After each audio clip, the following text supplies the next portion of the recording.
Assalamualaikum warahmatullahi wabarakatuh. Selamat siang sahabat Bahari Sehat. Apa kabar? Semoga semuanya sehat ya.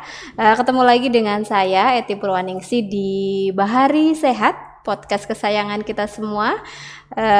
Bahas informasi seputar kesehatan. Dan hari ini, siang ini kita kedatangan tamu istimewa, bertepatan juga dengan peringatan hari istimewa karena hari ini pas di minggu pertama bulan Mei kita memperingati Hari Asma Sedunia. Di tahun 2026 ini temanya luar biasa ya, bagus sekali karena membantu teman-teman penderita asma, yaitu terkait dengan akses terhadap inhaler anti-inflamasi bagi kita semua. Dan sudah hadir di tengah-tengah kita Dr. Fularini, dokter spesialis paru dari Klinik Paru Masyarakat Kota Tegal. Selamat siang, Dok. Selamat siang, Mbak Eti.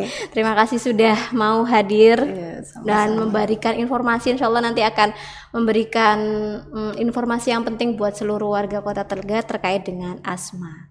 Namanya panjang, Dr. Fularini Stoptiati Kukuh Lakutami, spesialis paru. Untuk siang ini saya izin panggil Dr. Fula ya, Dok. Iya, Dok. Iya. Atau memang akrab Iya, memang akrab dipanggil Dr. Fula. Jadi biar kelihatan akrab saya panggilnya Dr. Fula. Iya, Dr. Fula.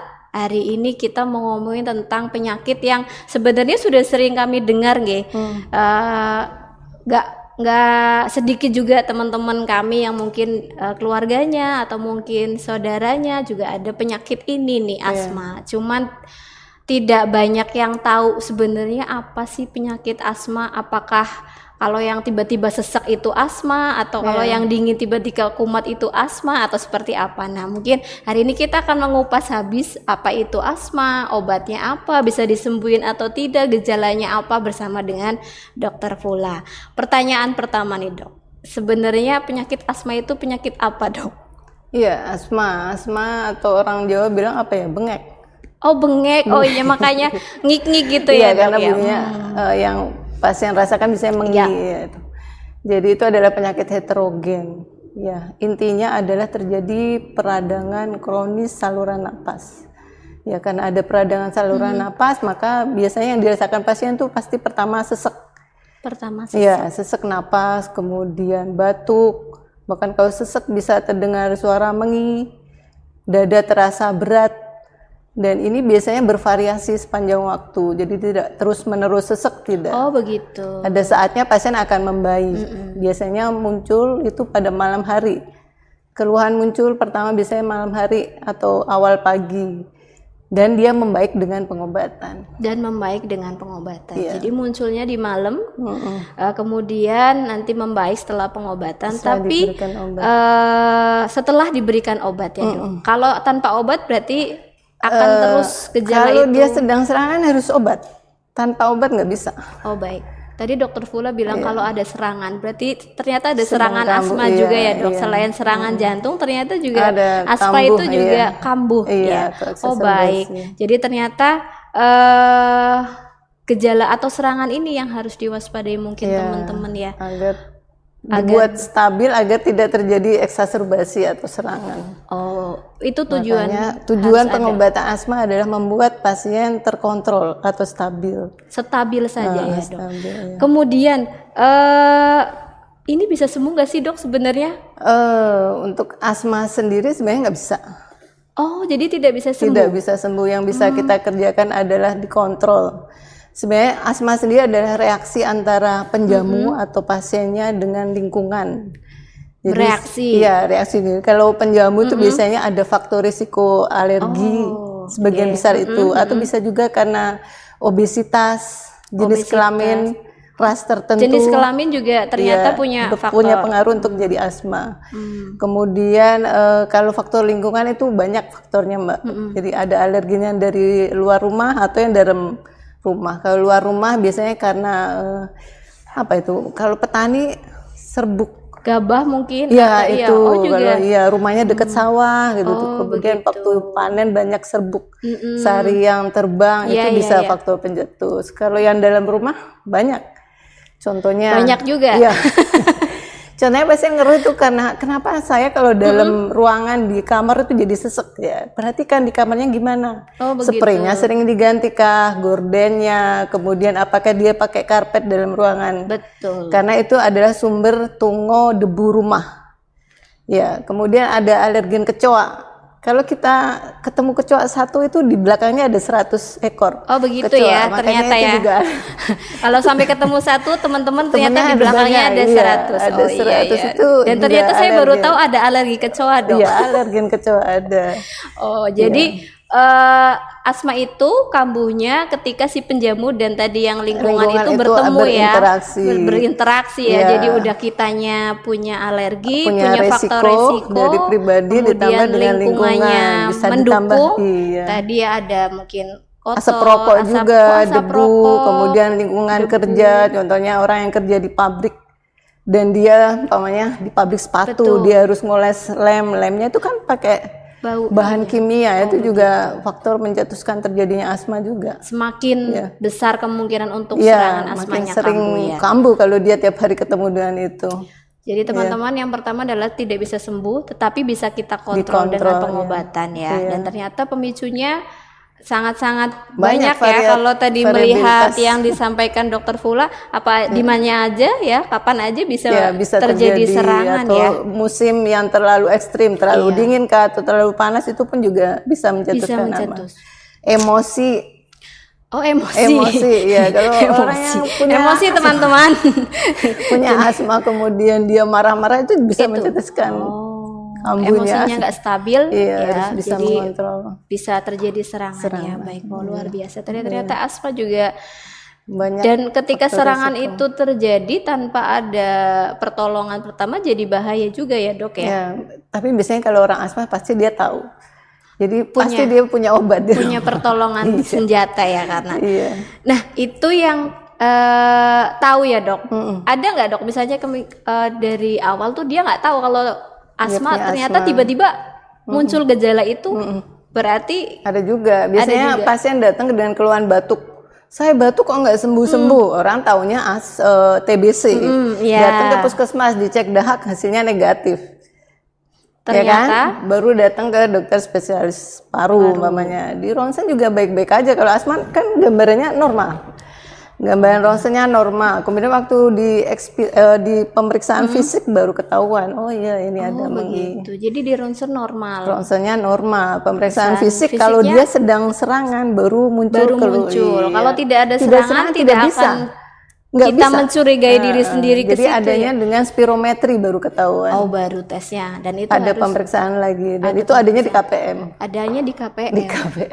Ya, jadi buat teman-teman yang mungkin batuk tidak sembuh-sembuh, Sembuh, jangan hanya kemudian mikirnya hanya TBC. jangan mikir ke TBC saja. Iya. Ternyata dinyatakan TBC-nya bersih, Iya. tapi masih ada gejala, mungkin Bisa jadi ke itu arah asma. asma. Iya. Dan itu bisa dilakukan tes spirometri Spirometri di di KPM. KPM, Iya. iya. Baik, nular nggak sih dok? Ada yang nanya nih titipan Iya. teman-teman, nular nggak atau mungkin keturunan nggak? Soalnya kan ada yang, Oh, iya. bapak saya asma, jadinya saya asma. Nah ini gimana nih dok? Kita pilih lagi ya. Kalau asma itu sebenarnya bukan penyakit yang menular. Bukan penyakit Tetapi bila terjadinya eksaserbasi atau serangan karena infeksi, infeksinya itu yang menular ke orang lain. Oh, bukan Paling sering asmanya karena ya. infeksi virus. Ya, jadi kalau ada orang yang sedang serangan dan pencetusnya karena virus, dia menularkan orang lain bukan asmanya, tapi karena Virusnya infeksi itu. Ya. Jadi kalau asmanya sendiri tidak menular Tidak ya. menular, tapi memang bisa diturunkan. Oh, tapi memang bisa diturunkan. Jadi ya. asma itu ada banyak fenotip. Jadi fenotip itu adalah apa yang bisa kita lihat. Paling sering memang karena alergi. Tapi ada faktor, ada yang lain seperti non alergi, karena kegemukan, Tadi ya. atau asma karena onset lambat. Baru muncul asma setelah usia lanjut. Oh, bisa Pun juga bisa. terjadi. Dari mudanya tidak ada Tidak gejala, ada, saya tiba-tiba nggak ada riwayat asma waktu kecil, terus sekarang jadi asma bisa iya, juga. bisa juga. Atau juga asma yang tidak membaik. Jadi udah terlalu sering eksaserbasi, tidak terkontrol dengan baik, dia jatuhnya nanti malah jadi PPOK. Beda lagi. Beda lagi bahasanya. lagi, ya. Yang jelas kalau tidak terkontrol, tidak terobati ya akan menimbulkan Akan banyak menjadi, dampak lagi dampaknya ya. akan lebih jauh lagi nanti. Jauh parahnya lagi ya. Masya Allah. Luar biasa ya pejuang teman-teman yang punya asma ini.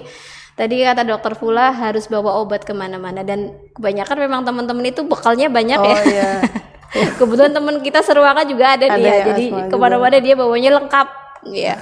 Nah, kemudian ini nih dok, gejalanya mungkin buat informasi buat yang masih awam nih. Tadi gejalanya kan boleh diulas sekali lagi dok, mungkin apa aja? Oke, jadi selain batuk mungkin. harus diingat bahwa asma adalah peradangan. Peradangan saluran napas. Makanya gejala yang muncul ya akibat dari peradangan itu. Yang biasa terjadi ya pertama pasien mengeluh Sesak dulu ya dok. Sesak, kemudian batuknya produktif. Atau yang biasa jarang batuk sekarang kok jadi sering batuk ya. Tuh, atau nyeri dada berat. Jadi seperti orang tertekan. Harus dibedakan dengan orang yang sakit jantung. Bukan serangan jantung tertekan, bukan. Jadi seperti tertindih. Oh gitu. Tertindih, kemudian dia ada variabilitas. Jadi dia ada saatnya membaik, kemudian ada saatnya serangannya naik ya, lagi. Ada naik turun gitu, namanya variabilitas. Ada naik, ada turun, dan dia akan membaik dengan pengobatan.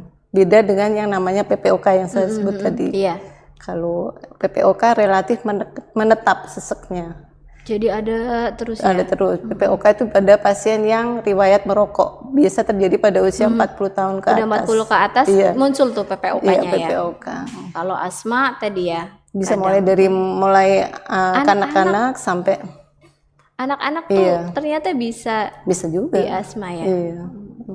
Karena tadi ya, walaupun kecil tapi keturunan ternyata mungkin ada faktor risiko atopi atau alergi pada orang tua itu biasanya diturunkan ke anak ya kalau alergi. Dokter Fula tadi balik lagi nih. Tadi Dokter Fula bilang gender, jenis kelamin ya. Lebih dominan laki-laki pada dan perempuan.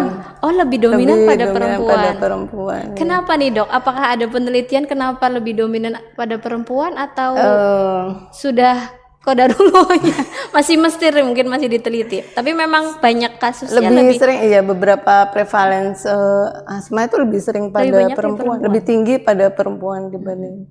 Bukan karena perempuan lebih banyak tertekan ya Pak Andan atau dengan bukan usia dengan emosi bisa emosi jadi mungkin juga ya atau obes. Ibu-ibu kalau sudah menikah biasanya kan tidak mengontrol berat badan itu juga mencetus. Saya langsung memberikan posisi saya untuk tahan nafas. Iya.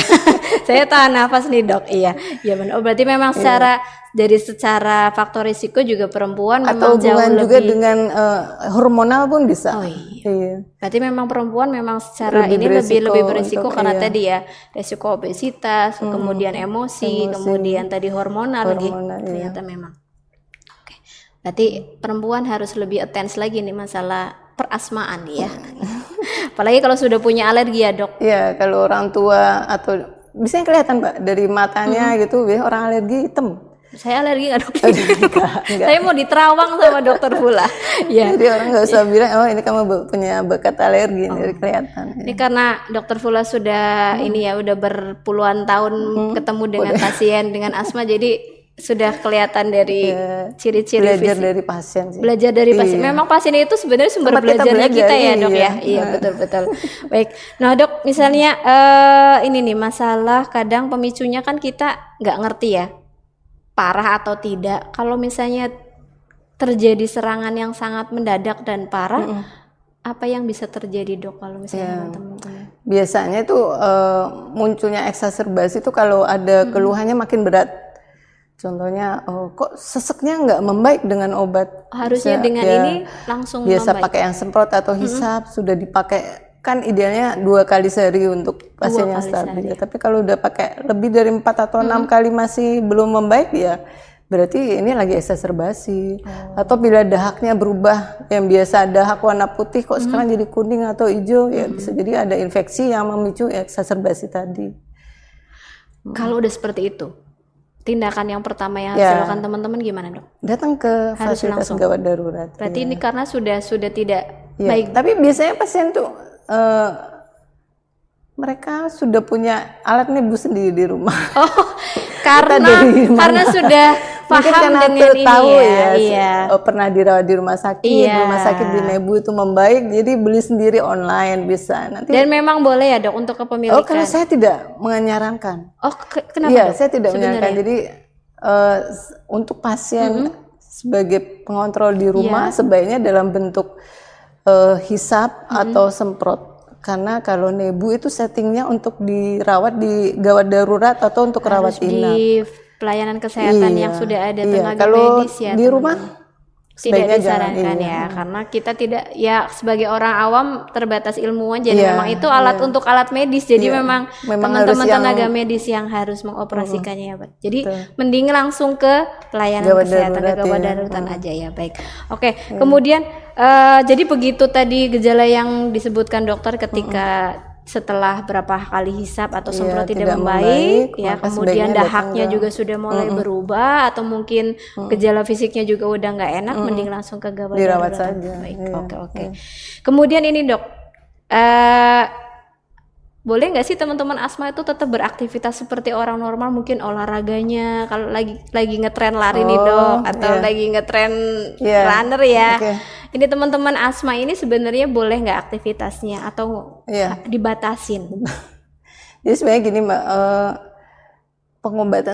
pengobatan apapun kita tidak hanya mengandalkan terapi farmakologi, tetapi harus ada yang lain non farmakologi. Salah satunya adalah dengan olahraga atau exercise ya.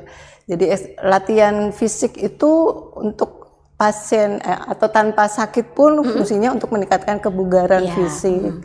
Ya, kemudian meningkatkan rasa percaya diri, vitalitasnya meningkat gitu. Dan dengan seperti itu kan untuk pasien asma sendiri juga artinya memang membutuhkan itu gitu. Jadi emang harus dilatih. Harus exercise ya harus. Tapi tidak semua olahraga boleh dilakukan. Boleh, tapi tidak semua olahraga. Semua bisa. Contoh nih dok, olahraga yang mungkin aman buat teman-teman. Ya, kita di KPM ada senam asma. Ada senamnya sendiri. Ya, nanti hari Sabtu kita akan mengadakan acara nih senam asma. Catat hari Sabtu senam asma di KPM. Ya. Jadi sebenarnya rutin itu, cuman beberapa kali ini agak. Nanti kita promosikan. Setelah hari senam asma senam asma setiap hari Sabtu di KPM. Ya, itu akan jam berapa nih dok? Biasanya pagi ya dok. Pagi. Iya, pagi. Oke, nanti kita sebarluaskan info. Itu boleh semuanya datang atau hanya teman-teman yang asma saja? Silakan. Karena fungsi paru itu kan tidak hanya orang yang butuh saja, orang yang sehat juga membutuhkan itu. Enggak harus yang sakit baru datang untuk senam asma, itu untuk meningkatkan fungsi paru. Faal paru ya. Berarti mungkin gerakan senamnya juga lebih condong untuk peningkatan fungsi daerah paru ya. Dada, lebih ke bagus sekali. Nanti kita bantu. Kita akan sebarluaskan ke para masyarakat, warga masyarakat. Hari Sabtu ya paginya. Boleh nanti kita di-share informasi lebih detailnya ya dok untuk ini ya. Baik, jadi senam boleh, selain senam dok mungkin? Senam, kemudian kalau bisa berenang boleh berenang karena melatih otot dada. Oh berenang juga bagus ya. Kemudian jalan, kalau lari saja. Tidak ya. Lari tidak disarankan, tapi jalan saja. Atau kalaupun jalan cepat sedikit boleh, tapi lari tidak disarankan ya, karena harus berlomba-lomba napasnya ya dok ya. Malah nanti menjadi pemicu ya. Bisa. Jadi untuk pasien asma yang memang serangannya karena olahraga pun sebenarnya tetap bisa olahraga. Tinggal memilih olahraganya saja. Iya, pertama itu, yang kedua bisa diberikan bronkodilator atau pelega dulu sebelum aktivitas. Jadi biasa sesek, kalau saya habis gerak biasanya sesek pakai dulu sebelum aktivitas baru dipakai.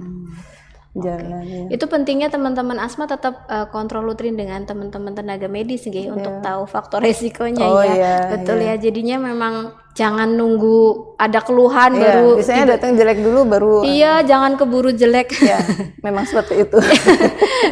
Jadi nanti ketika sudah tahu asma bisa datang ke KPM untuk konsultasi. Mungkin saya mau olahraganya apa? Saya mungkin satu lagi dok, pantangan makan. Pantangan makan. Ada nggak sih makanan yang tidak diperbolehkan dimakan oleh teman-teman? Beberapa banyak. Oh banyak, jadinya banyak teman-teman. Sebenarnya kalau untuk pasien asma itu mereka sudah bisa mempelajari diri sendiri. Apalagi kalau sudah riwayat asmanya lama gitu ya, mereka pasti sudah tahu. Biasanya saya setelah makan ini jadi sesek atau batuk ujungnya jadi sesek gitu. Tapi sebagian besar itu karena gorengan, Mbak. Jadi orang Indonesia itu apa-apa digoreng ya. Iya. Ubi nggak salah digoreng. Iya. Ya singkong. Saya iya aja karena saya pelaku. Iya, itu ya. Sebenarnya ubi itu sudah baik sebaik-baiknya ya, direbus, ya. tapi kita bikin salah dengan Iya. digoreng ya. Iya. Iya, baik. Berarti gorengan. Gorengan, kemudian kalau sayuran atau sayuran itu yang bergas dan berserat, contohnya sawi, Itu tidak kol, disarankan. brokoli itu iya. Oh, sawi kok. Oh ya, sawi, kol, brokoli. Atau Karena memang gasnya buah-buahannya banyak juga ya. yang bergas. Buah yang bergas, duren, nangka. Iya. Kemudian pir, apel itu pun jangan. Itu enak semua yang disebutin sama dokter. Ini teman-teman yang nonton sambil oh gitu semua. Ataupun bisa susu dan produk susu. Susu dan produk susu Iya, juga. contohnya ada ya beberapa. keju itu pun yogurt itu, apalagi kalau sedang serangan, karena biasanya susu itu akan memicu produksi lendir berlebih. Oh begitu. Jadi sebaiknya waktu sedang serangan atau exacerbasi dihindari dulu. Ya. Tapi kalau lagi tidak serangan boleh mungkin, tapi terbatas atau Iya, memang terbatas, terbatas memang iya. Karena kan teman ada anak-anak yang masih kena asma ya Bu, masih Ya, kecil tapi Bu iya. masih suka susu gitu ya, Susu, atau iya. mungkin orang tuanya masih menggunakan susu Ya, sebagai. makanya nanti dipilih Mbak, kalau memang setelah minum susu hewani dari sapi atau ini emang tidak bisa, mungkin bisa cari protein yang proteinnya lain. nabati. Iya, Oh iya, nabati berarti aja. memang kalau di ilmu Jawa tuh ilmu titen ya Dok. Ya, Jadi setelah orang ini, iya, jadi memang coba diingat iya. Jadi ketika diingetin untuk ya. teman-teman asma sendiri, kalau anak-anak mungkin orang tuanya yang Yang harus harus lebih aware. ngingetin, Jadi ya. harus nginget habis Iya, makan apa setelah makan nanti ini, sudah jadi ini Iya. berarti ya jangan diulang lagi gitu. Betul. Iya. Jadi selain kalau anak-anak kan nggak tahu ya, Iya. jadi memang orang tua. Orang Kalau udah tua. dewasa mungkin harus pandai-pandai mengingat dan Iya. merecall gitu. Saya habis makan ini kok kerasa ini, berarti jangan Jangan diulang lagi makan itu Baik. gitu. Berarti tadi teman-teman antara lain tuh sayuran yang bergas, Iya, ya gasnya berserat tinggi, banyak. Atau kemudian daging yang berserat daging tinggi, yang berserat iya, tinggi juga tidak disarankan. Iya. Oh, kemudian tadi yang produk susu dan Iya, olahannya dan ya. olahannya. Kemudian minuman bergas ya, alkohol sih jelas ya. Alkohol jelas. Kemudian soda, es krim, Oh, es krim tidak Iya. boleh. sebaiknya sih jangan. Sebaiknya jangan. Sebaiknya jangan. Walaupun es krim bikin sendiri Dok, Ya kan bukan masalah yang bikin siapa, isinya apa? isinya karena tadi olahan Iya, susu, dari udut-udut, susu, iya. tambahan. Iya.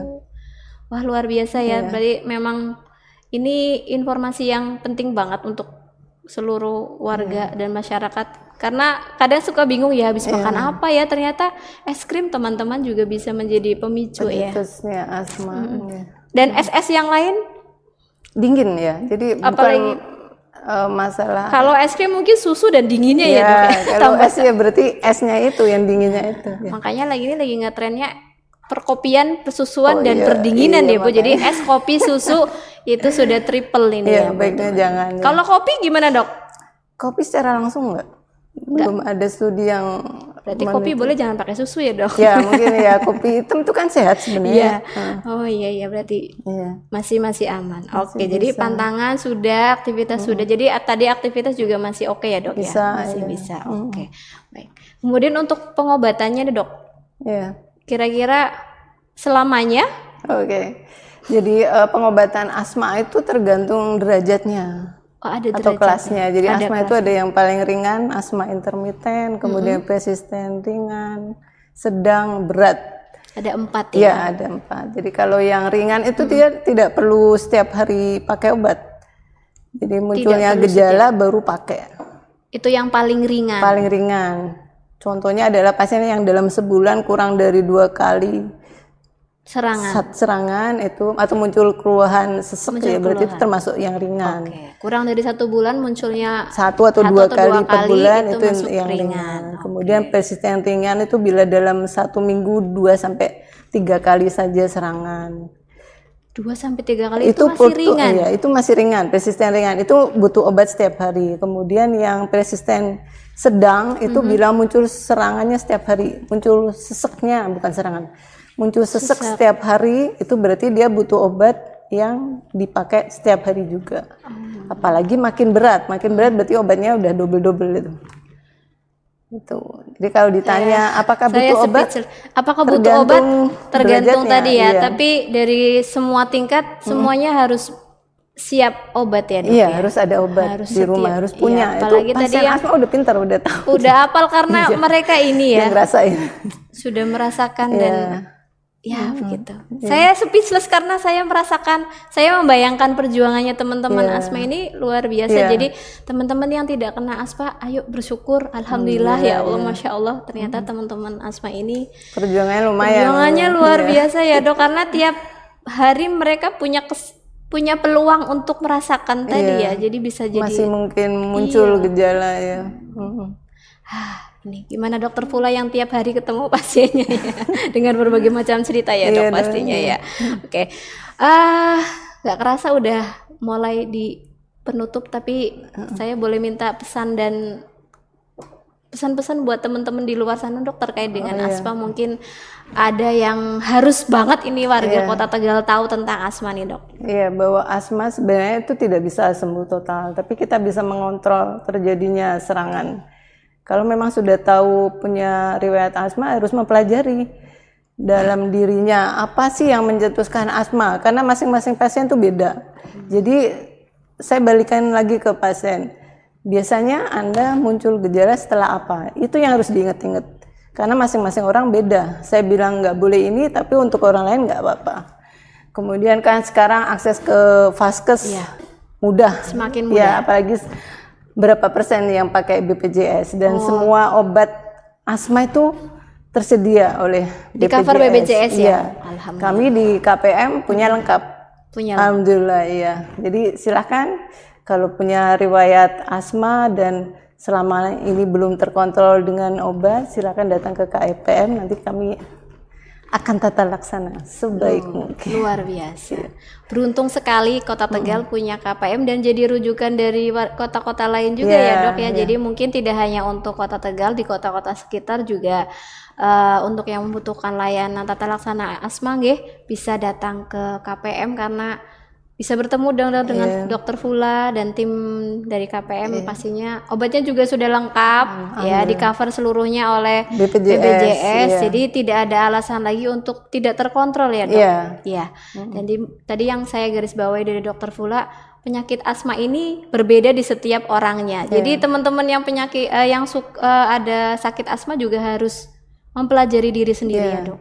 Karena Pentingnya belajar apa Iya. sih tubuh kita itu ada apa betul. gitu. Dan tidak menjadikan penderita lain standar ya dok. Iya. Oh itu boleh, berarti Iya, saya juga iya. boleh Biasanya kan? nanyanya ke orang lain. Ya, padahal diri takutnya sendiri. begitu dok. Biasanya, oh ini boleh kok makan ini, berarti saya boleh. Padahal tadi yang disampaikan dokter Fula, ternyata setiap orang yang punya Punya penyakit karakteristik asma yang punya berbeda, karakteristik iya. berbeda-beda. Jadi penanganannya beda-beda, pantangannya juga beda-beda. Jadi pentingnya bertemu dengan tenaga medis untuk konsultasi dan mendapatkan penanganan yang lebih tepat ya dok. Baik, tuh luar biasa. Terima kasih dokter Fula. sama-sama, Pencerahannya Eti. saya jadi Iya. tahu banyak tentang asma dan saya yakin teman-teman yang menyaksikan podcast kali ini juga punya banyak insight baru terkait dengan asma nggih. Dan jangan takut kalau yang memang ada gejala yang tadi rasakan, segera datang ke KPM untuk cek untuk dapat penanganan yang lebih baik lagi. Mungkin itu.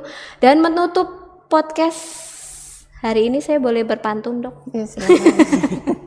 Teman-teman boleh minta cantik apa cakep nih? Cantik aja ya karena ini dua narasumbernya perempuan semua. Ya, baik. Pergi ke pasar membeli mangga. Iya, singgah sebentar membeli selada. Paru sehat, anugerah berharga. Deteksi dini selamatkan nyawa kita semua. Terima kasih Dokter Fula atas Sama-sama, waktunya dan terima kasih Mbak untuk Eti. teman-teman semua yang sudah menyaksikan podcast hari ini. Semoga bermanfaat dan selamat Hari Asma Sedunia dan semoga teman-teman pejuang asma tetap sehat dan tetap bisa dapat mendapat akses untuk yang muda terkait dengan pelayanan kesehatan. Terima kasih, saya Eti Purwaningsih pamit undur diri. Wassalamualaikum warahmatullahi wabarakatuh. Waalaikumsalam warahmatullahi wabarakatuh.